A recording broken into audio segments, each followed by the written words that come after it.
কুষ্টিয়ার দৌলতপুরে ফিলিপনগর এলাকায় শামীম রেজা কালান্দার নাম করে এক ভণ্ড পীর দাবিদার, যাকে সেই দেশের জনগণ ক্ষিপ্ত হয়ে তার মাজার ভাঙচুর করেছে, এমনকি জনগণের পিটুনিতে বা সংঘর্ষে তিনি নিহত হয়েছেন এবং তার আরও 2-3 জন সহচর আহত হয়ে হাসপাতালে চিকিৎসাধীন। এই পীরকে হত্যা করার এবং তার মাজার ভাঙার পিছনে যে কারণটি আমরা শুনতে পাচ্ছি সেটি হলো যে তার 30 সেকেন্ডের একটি ভিডিও ভাইরাল হয়েছে, যেখানে দেখা যাচ্ছে যে সে বলছে কোরআন যার পক্ষ থেকে এসেছে সে মূর্খ, নাউজুবিল্লাহ, এবং যারা এই কোরআন পড়ে তারাও মূর্খ, নাউজুবিল্লাহ। আর এই কোরআন যারা লিখছে তারাও মূর্খ, যারা পড়ছে তারা আরো মূর্খ। দেখেন, আমাদের দেশে বুদ্ধিজীবী নাম করে কিছু বামপন্থী এবং মূর্তি পূজারী কিছু মানুষেরা এদের আস্ফালন পেয়ে এই কিছু মিথ্যা এবং ভণ্ড পীরদের উত্থান বাংলাদেশে হয়েছে ব্যাপক। বিশেষত এই লালন ভক্ত যারা, এরা জঘন্য চিন্তা, চেতনা, বিশ্বাস লালন করে।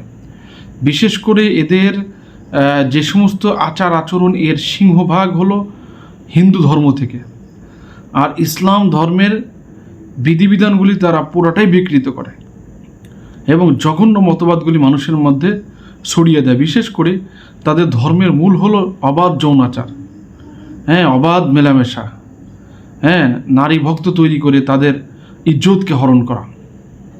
তো এই সমস্ত মিথ্যা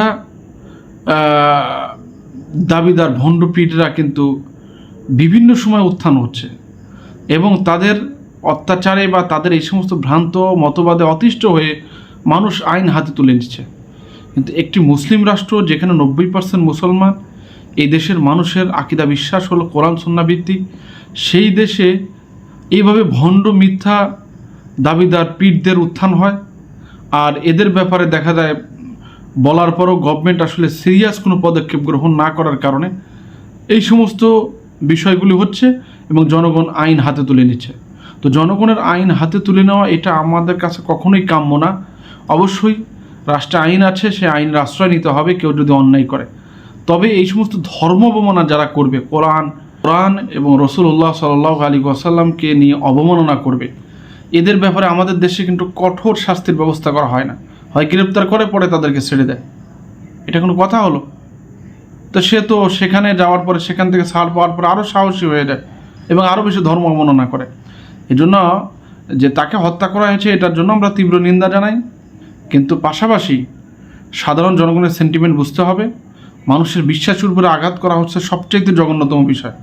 ইসলামের নাম করে এই সমস্ত ভণ্ড পীর, এই সমস্ত ভণ্ড মিথ্যা দাবিদার যারা, যে নাকি নিজেকে সংস্কারক দাবি করতেছে, নাউজুবিল্লাহ, যে হরে হরে কৃষ্ণ বলে, মানে যার অধিকাংশ কালচার হলো হিন্দুয়ানি, কিন্তু সে সেটিকে মুসলমান হিসেবে মুসলমানদের উপর চাপিয়ে দিতে চাচ্ছে। মুসলমানদেরকে বেঈমান, নাস্তিক বানানোর একটা চূড়ান্ত পায়তারা। আল্লাহ পাক এই সমস্ত ভণ্ডদের থেকে, এই তাওহীদি জনক এদেশের মানুষকে আল্লাহ হেফাজত